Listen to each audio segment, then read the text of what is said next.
루터가 비텐베르크 성 교회 정문의 대못으로 쾅쾅 붙인 95개조의 반박문은 제1조부터 로마 교회의 심장을 정확히 겨누었습니다. 제1조 우리 주 예수 그리스도께서 회개하라라고 하셨을 때 그것은 신자의 삶 전체가 회개여야 함을 의미한다. 이것은 중세 1000년 동안 그 누구도 의심하지 않았던 구원 시스템의 패러다임을 통째로 해체한 혁명적인 선언이었습니다. 당시 중세교회는 인간이 죄를 지을 때마다 사제에게 고해성사를 하고 사제가 정해주는 고행이나 벌칙을 성실히 수행하거나 그것도 부족하면 면죄부를 구매해야만 죄가 사해진다고 가르쳤습니다. 그러나 루터는 삶 전체를 돌이키는 진심 어린 회개가 있다면 교황이나 사제가 승인해주지 않아도 하나님으로부터 이미 용서받았다. 라고 선언했습니다. 이로써 중세 1000년 동안 공고하게 다져온 교회의 구원 시스템을 아주 뿌리째 흔든 것입니다. 다음으로 루터는 당시 유럽 전역에 만연해 있던 면죄부 판매를 가차없이 신랄하게 비판했습니다. 제27조 금화가 동계에 쨍그랑하고 떨어지는 순간 영혼이 연옥에서 튀어 천국으로 올라간다고 말하는 자들은 사람의 교서를 가르치는 것이다. 제36조 참되게 회개하는 그리스도인은 면죄부가 없이도 하나님으로부터 이미 죄와 벌을 완전히 사면받는다. 제62조 교회가 가진 진짜 보물은 면죄부로 쌓은 금고가 아니라 하나님의 영광과 은혜가 담긴 거룩한 복음이어야 한다. 제43조 가난한 이들을 돕는 것이 면죄부를 사는 것보다 훨씬 귀한 일이며 제45조 면죄부 장사꾼에게 돈을 바치고 가족의 생계를 외면하는 것은 하나님의 진노를 사는 일이다. 제86조 오늘날 제일가는 부자의 재산보다도 더 많은 재산을 가진 교황이 왜 하필이면 가난한 신자들의 돈으로 성 베드로 성당을 지으려 하는가? 차라리 자신의 돈으로 지어야 하지 않겠는가?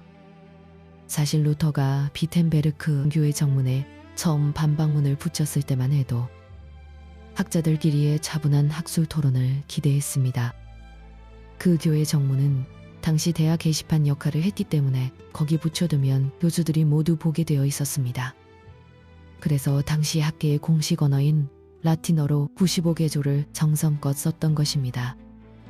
그러나 그 내용이 너무나도 파격적이었기에 이를 본 누군가가 그것을 독일어로 번역하여 곧장 인쇄소로 넘겼습니다.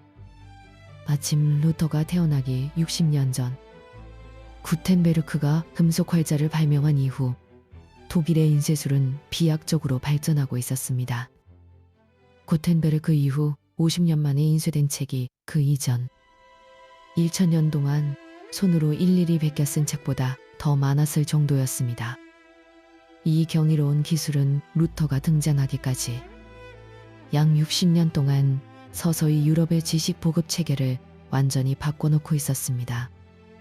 바로 이 엄청난 최신식 인쇄술을 타고 루터의 95개조는 유럽 전역으로 무선 속도로 퍼져나갔습니다. 비텐베르크의 작은 인쇄소에서 쉴 새 없이 찍어낸 독일어판 95개조 전단지들은 보따리 상인과 마부들의 묵직한 짐 속에서 계속 실려나갔습니다. 단 2주 만에 독일 곳곳에 활기찬 시장과 광장으로 퍼져나갔고 4주 만에 유럽 전역의 식탁 위에서 사람들의 입을 통해 루터의 이야기가 끊임없이 오르내렸습니다. 라틴어판은 지식인들의 고유한 서재에서 독일어 번역본은 평범한 시민들의 투박한 손에서 들불처럼 무섭게 번져나갔습니다. 루터 자신도 자신의 글이 자국어로 번역되어 온 나라를 이토록 뒤흔들 줄은 꿈에도 몰랐습니다. 그는 훗날 친구에게 보낸 편지에서 이 글이 이렇게까지 널리 퍼질 줄 알았더라면 차라리 더 알기 쉽게 썼을 건데 라며 회고했을 정도였습니다. 루터는 훗날 인쇄술을 가리켜 복음 전파를 위해 하나님이 주신 최고의 그리고 마지막 선물이라며 극찬했습니다. 독일어로 번역되어 인쇄된 반박문을 읽은 민중들은 우리가 지금까지 로마 교황청과 사제들에게 완전히 속고 있었다는 충격적인 사실을 깨닫고 분노하기 시작했습니다. 사태가 이렇게까지 되자 로마 교황청은 당혹감을 감추지 못했습니다. 예전 같으면 이단자의 글을 모조리 수거해서 불태우면 그만이었지만 인쇄리가 꺼지지 않는 불꽃처럼 계속해서 반박문을 찍어냈기 때문입니다. 한 곳을 막으면 10곳에서 터져나오는 인쇄물의 홍수 속에서 로마의 삼엄한 검열 시스템은 아무 소용이 없었습니다. 1518년 8월 95개조 반박문이 전 유럽을 뒤흔들자 교황 레오 10세는 루터를 이단 혐의로 로마에 즉시 출두하라는 엄명을 내렸습니다. 당시 로마 소환장은 화형에 처해질 위험이 높은 것이었습니다. 이때 루터의 든든한 후원자이자 영주인 프리드리히 선제후가 전면에 나섰습니다. 그는 내 영지의 유능한 교수를 로마로 보낼 수 없다. 조사를 하려거든 독일 땅에서 하라. 라고 하며 단단하게 버텼습니다. 당신은 새로운 황제 선거를 코앞에 두고 프리드리히의 정치적 영향력이 절대적으로 필요했던 시기이기 때문에 교황은 어쩔 수 없이 무리한 로마 소환을 정격 취소했습니다. 그 대안으로 독일 아우크스부르크에서 신문이 열렸고 교황청은 당대 최고의 신학자 카예탄 추기경을 급파했습니다. 카예탄과의 신문은 사흘 동안 팽팽하게 이어졌습니다. 첫째 날과 둘째 날 카예탄이 무조건 눈을 부릅뜨고 해놓고 취소하라! 라고 윽박지르자 루터는 말로 하는 불필요한 논쟁을 멈추었습니다.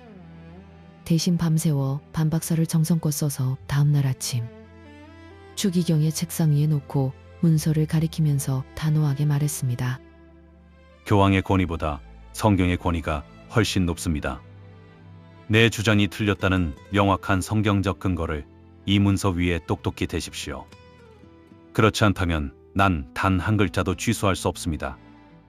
루터의 문서를 읽어본 카예탄은 그의 정교한 논리에 말문이 막혀 화를 내면서 그 문서를 내던졌고 신문은 파국으로 끝났습니다. 더 이상의 대화가 전혀 통하지 않자 루터는 체포 위험을 직감했습니다. 그래서 그날 밤중에 성벽의 작은 쪽문을 통해 급히 말을 타고 아우크스부르크를 탈출했습니다. 루터가 자신의 주장을 끝까지 굽히지 않자 교황청은 마침내 루터를 포도원을 망치는 멧돼지라고 낙인 찍고 공식적으로 파문했습니다. 당시 파문은 단순히 종교적인 퇴출이 아니라 앞으로 그 누가 루터를 죽여도 법적으로 전혀 죄가 되지 않는다는 사형 선고와도 같았습니다.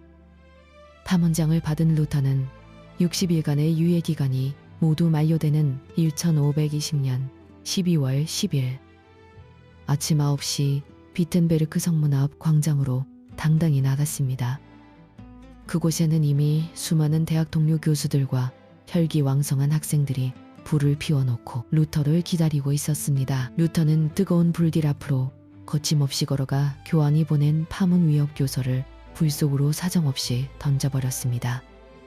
그때 루터는 너가 하나님의 진리를 감히 괴롭혔으니 영원한 불이 너를 무섭게 괴롭힐 것이다.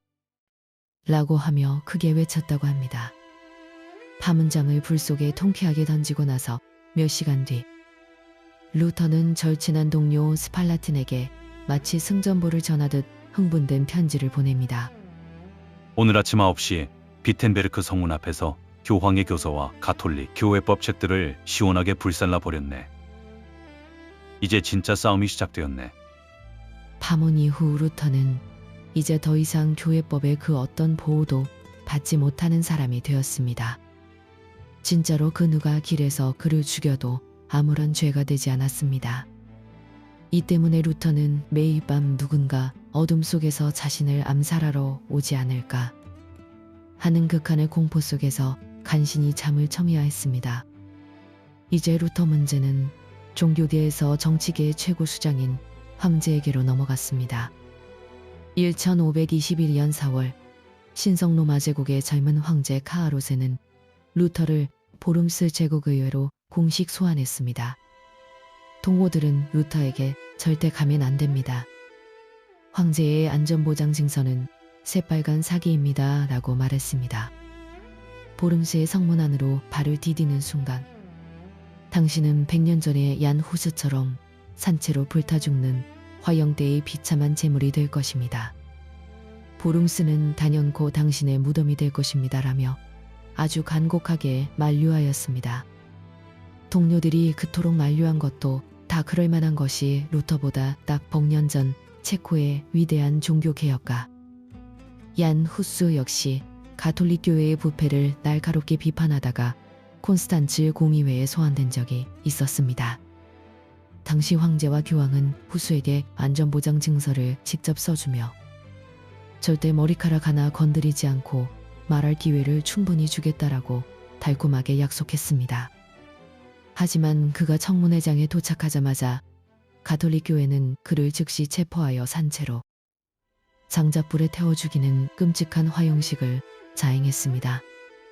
이 비극적인 역사적 사실을 똑똑히 기억하고 있는 루터의 동료들은 황제의 안전보장 증서를 절대 믿지 말고 보름스에 절대 가지 말라고 뜯어말린 것입니다.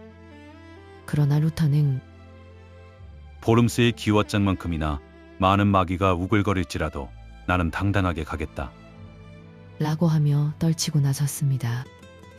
1521년 4월 18일 마침내 운명의 시간이 찾아왔습니다.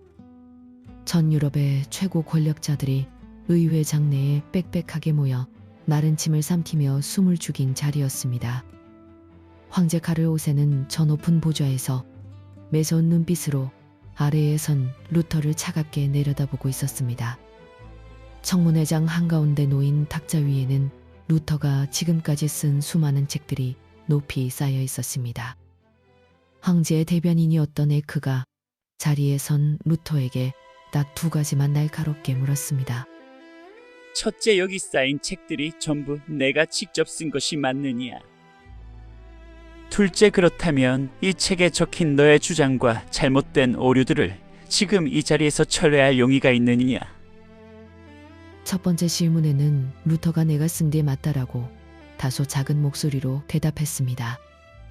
하지만 두 번째 질문, 즉 철회할 것인가라는 질문에 대해서는 엄청난 심리적 압박감을 느꼈습니다.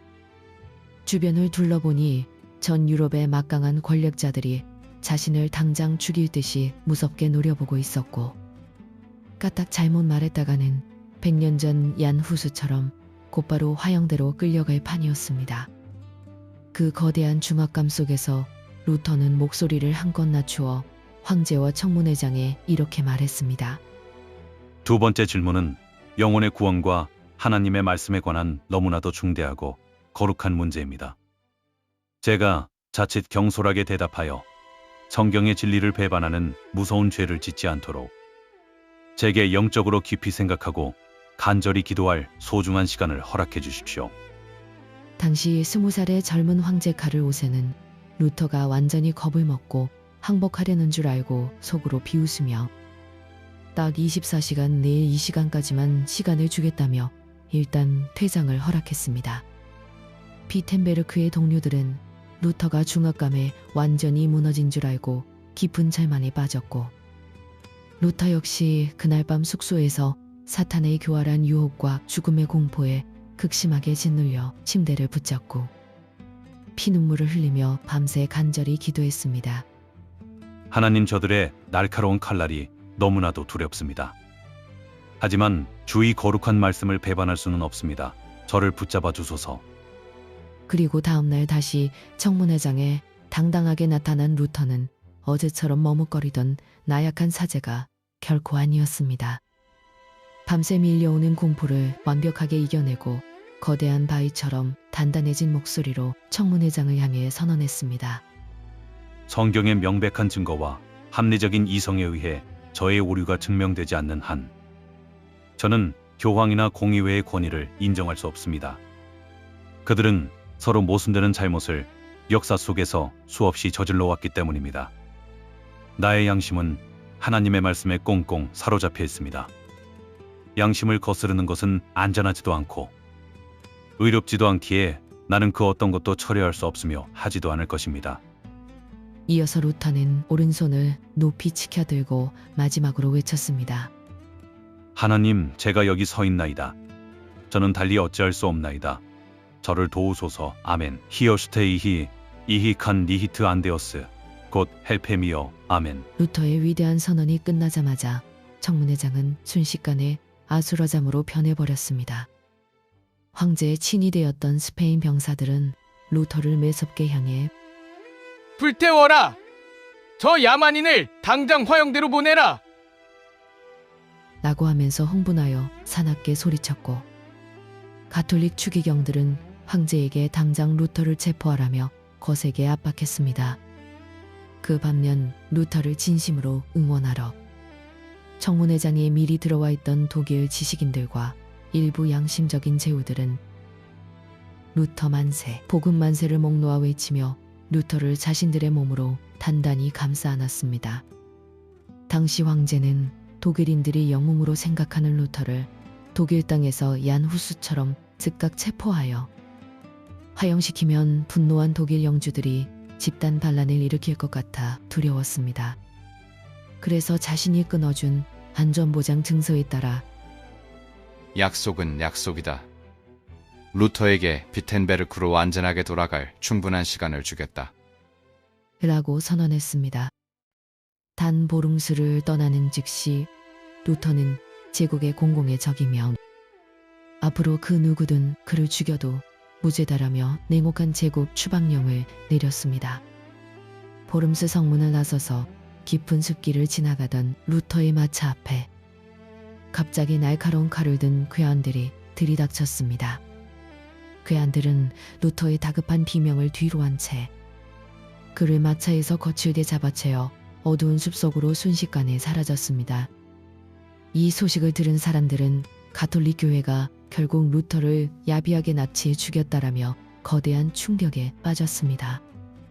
하지만 이것은 루터의 정치적 대부였던 프리드리 선제후가 루터를 황제의 가혹한 추방령으로부터 구하기 위해 비밀리에 짜놓은 치밀한 납치극이었습니다.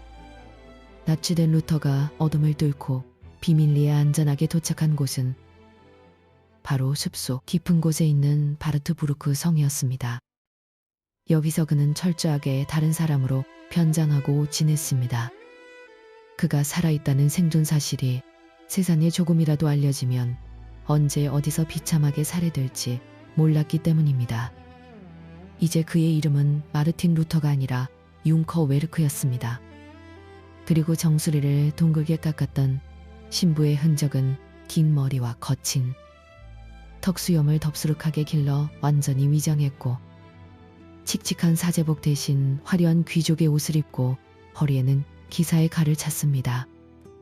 이렇게 완벽하게 변장한 결과 성의 하인들과 경비병들은 루터가 섬에 머무는 내내 그를 진짜 몰락한 집안 귀족이나 용맹한 기사로 알고 웨르크 기사님, 헤어 웨르크라고 깍듯이 불렀습니다. 황제의 제국 추방령에 의해 언제 누구의 손에 죽을지 모르는 죽음의 공포가 늘 눈앞에 어른거렸습니다. 게다가 하루아침에 넓은 세상과 완전히 단절된 채 비좁은 방에 홀로 갇힌 처량한 신세가 된 탓에 루터는 극심한 우울증과 변비 그리고 지독한 불면증에 시달려야 했습니다. 밤마다 마귀가 귀기한 환청과 환각으로 자신을 사납게 공격한다고 생각하여 벽을 향해 잉크병을 세차게 집어던졌다는 너무나도 유명한 일화는 당시 그가 홀로 겪었던 정신적 압박감이 얼마나 극한에 달했었는지를 상징적으로 잘 보여줍니다. 그러나 루터는 이 처절한 고통과 어둠에 굴하지 않고 오직 신약 성경 번역에 모든 영혼을 바쳐 몰두했습니다. 그는 기존 가톨릭 교회의 라틴어 성경을 과감히 버리고 그 당시 인문학의 최고 대가였던 에라스무스가 최초로 정교하게 편집해낸 헬라어 신약 성경을 가장 순수한 원본으로 삼았습니다. 가톨릭 교회가 사용하던 라틴어 성경은 로마 교회의 왜곡된 시각이 고스란히 반영되어 있어서 복음의 진리를 번역하는데 전혀 도움이 되지 않았기 때문입니다.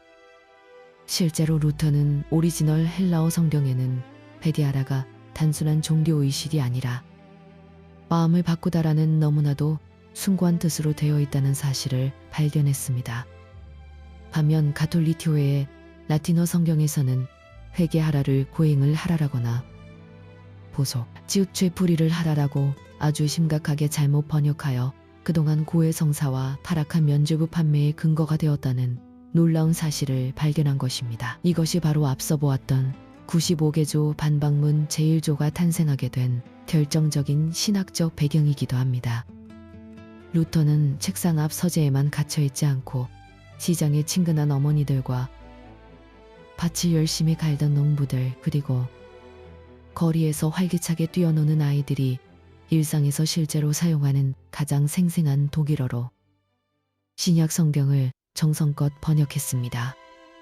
바르테부르크 성의 비좁고 외로운 방에서 루터는 단 11주 만에 신약 성경 전체를 독일어로 완벽하게 번역하고 남은 시간은 책을 쓰는 데 집중했습니다. 하지만 삼엄하게 고립된 섬 안에는 이를 활자로 인쇄하여 세상에 널리 알릴 방법이 없었기에 번역된 원고 뭉치들을 방 안에 그냥 조심스럽게 보관하고 있었습니다. 바로 그 무렵 성 밖의 세상으로부터 가슴을 짓누르는 흉흉한 소식들이 숨가쁘게 날아들기 시작했습니다. 루터가 차가운 성 안에 꽁꽁 갇혀있는 사이 그의 영적 고향과도 같았던 비텐베르크가 걷잡을 수 없는 폭동에 휘말렸다는 것입니다.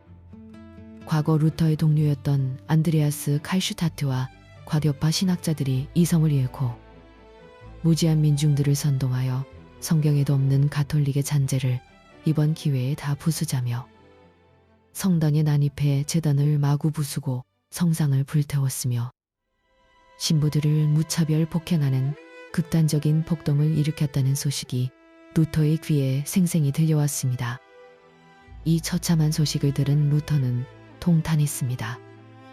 내가 그토록 원했던 위대한 개혁은 오직 교회와 말씀의 개혁이지.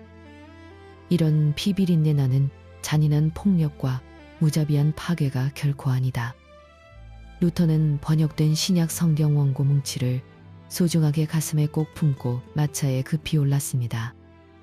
프리드리히 영주가 보낸 밀사가 다급하게 루터의 앞을 가로막아 서며 지금 성 밖으로 한 발짝이라도 나가면 황제의 날카로운 칼날에 즉시 죽게 된다며 절대 가지 말라고 만류했습니다. 하지만 루터는 더 이상 단 한순간도 주저하지 않았습니다.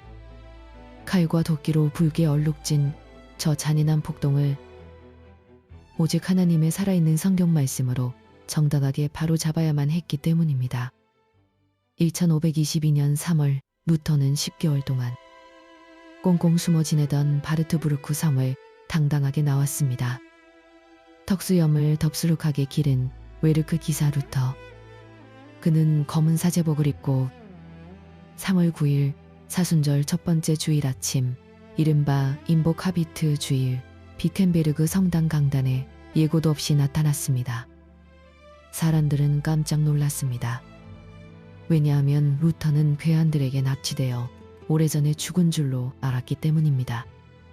그들은 진짜 루터인 것을 알아보고 그때서야 그가 나를 부르리니 내가 응답하리라 라는 시편 말씀대로 하나님이 혼돈과 위기의 순간에 진짜 루터를 불러 세웠다며 기뻐했습니다. 루터는 그날부터 8일 동안 매일 쉬지 않고 강단에 올라 흥분한 군중들을 향해 사자우를 토해냈습니다. 역사학계에서는 이를 루터의 인복하비트 설교라고 부르며 종교 개혁사에서 가장 정교하고 위대한 텍스트 중 하나로 평가합니다.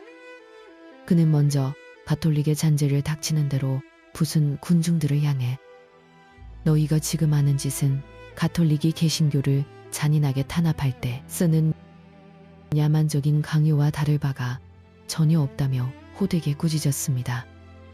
여러분, 믿음은 결코 무력으로 강요될 수 없는 것입니다. 가톨릭의 성상이나 제단이 마음에 안 든다고 해서 그것을 도끼로 부수고 강제로 빼앗는 것은 복음이 결코 아닙니다. 사도 바울을 똑똑히 보십시오. 아체네의 우산 가득한 곳에 가셨을 때 그분이 우상을 마구 부수었습니까? 아닙니다. 오직 거룩한 말씀으로 그들의 완악한 마음을 돌렸습니다. 폭력으로 세우는 개혁은 하나님의 뜻이 아니라 사탄의 더러운 장난질입니다. 그리고 지식인과 과교파들이 교만한 지식과 믿음만 앞세워 아직 믿음이 너무나도 연약한 평범한 이웃들을 가혹한 폭력으로 공포에 몰아넣은 것을 아주 강하게 비판했습니다. 여러분에게 가톨릭의 옛 잔재를 거부할 자유와 지식이 넘쳐난다는 것은 참 좋습니다. 하지만 그 자유를 행할 때 따뜻한 사랑이 빠졌다면 그것은 아무것도 아닙니다.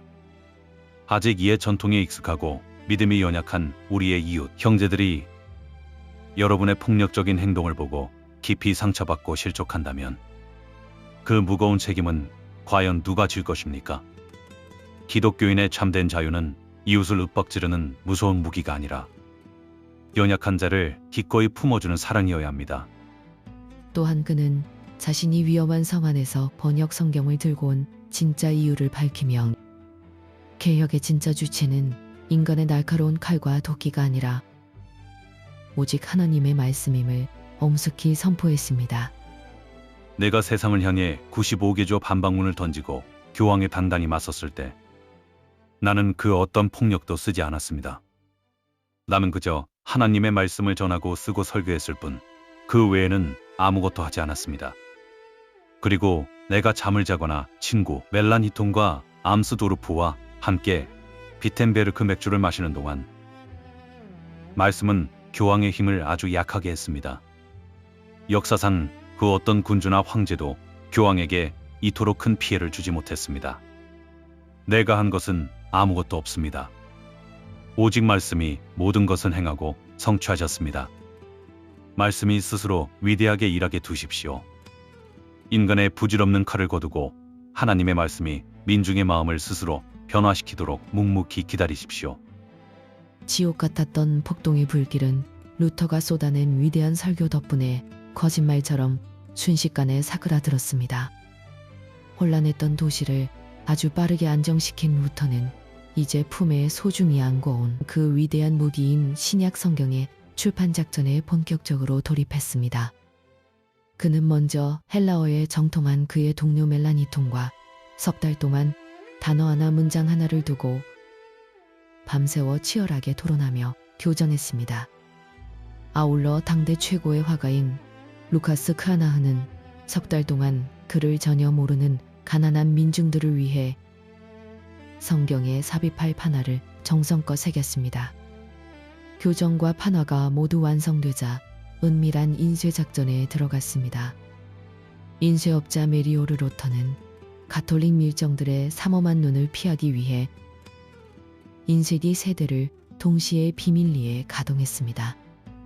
당시 기준으로 초판 3,000부는 그야말로 어마어마한 분량의 대량 인쇄였습니다. 막대한 종이를 조달하고 활자를 매일 새로 주조하고 400페이지가 넘는 책을 인쇄기 3대로 찍어내는데 꼬박 2달 넘게 걸렸습니다. 만약 가톨릭 교회에 발각되면 책자와 인쇄기는 물론이고 관련된 사람 모두가 화형식에 처해질 것이었기 때문에 그야말로 극도의 공포 속에서 진행된 사투였습니다. 이렇게 하여 1522년 9월 마침내 인쇄업자의 이름도 번역자의 이름도 철저히 숨긴 채 소박한 책 독일어 신약이라 적힌 성경 3,000부가 세상에 일제히 쏟아져 나왔습니다. 이것을 사람들은 역사적인 9월 성경이라고 불렀습니다. 이 성경은 당시 말 한 마리 값에 해당될 정도로 무척 비쌌지만 초판 3,000부는 순식간에 매진되었습니다. 민중들이 성경을 펼쳤을 때 특히 요한계시록에 삽입된 세밀한 판각은 충격 그 자체였습니다. 요한계시록에 등장하는 지옥의 괴물과 바벨론의 음녀가 다름 아닌 로마 교황의 상징인 삼중관을 머리에 똑똑히 쓰고 있었기 때문입니다. 교황이 복음을 짓밟는 뿔 달린 적그리스도라는 이 강렬한 시각적 폭탄은 그를 모르는 민중들의 가슴에 불을 질렀습니다. 가톨릭 진영은 9월 성경을 보고 분노로 전율했습니다. 루터 이놈이 교황을 감히 지옥의 괴물로 그렸다라며 부글부글 끓었습니다. 결국 루터파 내부에서도 이러다가는 인쇄소가 통째로 날아가고 진짜 끔찍한 전쟁이 터지겠다라는 극심한 공포를 느꼈습니다. 그래서 석 달 뒤인 1522년 12월에 찍어낸 개정판 12월 성경에서는 가토일의 압박을 이기지 못하고 판화 속 괴물들의 머리에서 교황의 삼중반을 깎아내어 평범한 외관뿔로 추정해서 인쇄했습니다. 초판인 9월 성경이 얼마나 위험하고 대담한 목숨건 도발이었는지를 그대로 증명하는 것입니다. 구약은 분량이 너무나 방대하고 히브리어 번역이 까다로워 루터 혼자서는 도저히 할 수 없었습니다. 그래서 동료 학자들과 팀을 이루어 번역 작업을 이어갔습니다. 1523년에는 모세오경이 먼저 나왔고 그 뒤를 이어 시편 등이 낙권 형태로 계속 인쇄되어 독일 전역에 보급되었습니다. 영국의 틴데일은 영국 내에서 성경 번역이 법으로 금지되자 독일로 건너와 루터를 직접 만나 루터의 정교한 번역 방식을 참고하여 1526년 영어 신약 성경을 인쇄해 영국으로 밀수출했습니다. 틴데일은 이 일로 결국 비극적으로 화형당했지만 그가 번역한 문장들은 훗날 그 유명한 킹제임스 성경 문구의 약 80에서 90%를 차지할 정도로 오늘날까지 막대한 영향을 끼쳤습니다. 프랑스의 인문주의자 르페부르 역시 루터의 영향을 깊이 받아